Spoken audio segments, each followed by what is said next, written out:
Oh, salut Trilobites.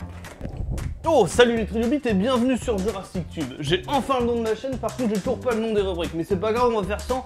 C'est parti. Oh.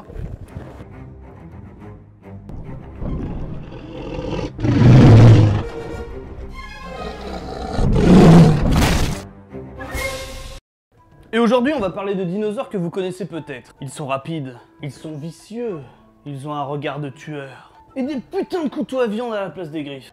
Oui, vous l'avez peut-être deviné, on va parler de raptors. Oh, attendez, hein, si je faisais une vidéo sur Velociraptor, elle durerait 1 heure avec tout ce qu'il y a à dire. Du coup, je vais peut-être vous apprendre quelque chose, mais la famille des raptors est une grande famille avec plein d'espèces. Des petites, des grandes, des très petites, des très grandes. On les regroupe tous sous le nom des dromaeosauridae. Là, voilà. Et ils ont tous en commun cette griffe caractéristique sur leur patte arrière. Putain, si j'avais la même chose. Bref, je vais vous parler du petit frère de la famille, le Microraptor. Microraptor qui signifie micro petit, raptor voleur, donc le petit voleur. Oui, j'avoue, sur ce coup-là, ils sont pas trop foulés. Et en effet, il était pas bien grand puisqu'il mesurait entre 50 et 70 cm, à peine plus grand qu'un Compsognathus.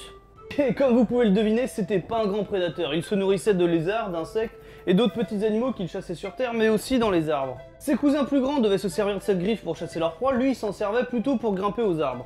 Et comme vous l'avez remarqué, il a des ailes, mais pas assez développées pour voler. Comment on fait quand on a des ailes qui servent pas à voler mais qu'on peut grimper aux arbres? Et bah on plane comme les écureuils volants. Ou comme Batman. Oui aussi. Donc comme les écureuils volants d'aujourd'hui, il y a de grandes chances qu'ils faisaient pareil il y a 65 millions d'années plus tôt. Et comme il possède non pas une mais 2 paires d'ailes, les pattes avant mais aussi celles de derrière, et une queue en forme de gouvernail, il devait sans doute être très à l'aise pendant ses vols planés.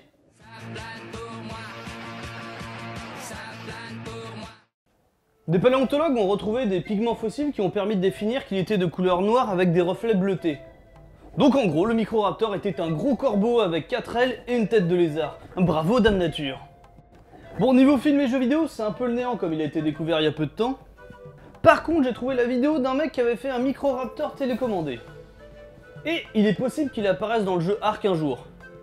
Il apparaît aussi dans la série documentaire Prehistoric Park et dans Avatar de James Cameron. Hein? Et qu'est-ce qu'il raconte celui-là? Bon ok, c'est pas vraiment des Microraptors dedans. Mais le design et la façon de voler des Banshees qui grimpent aux falaises avant de se laisser tomber, ça ne vous rappelle rien? Eh oui, ils s'en sont inspirés. Donc pour le Microraptor, ça sera 1 sur 5 niveau popularité, mais le titre de poulet 4 ailes, et ça c'est swag.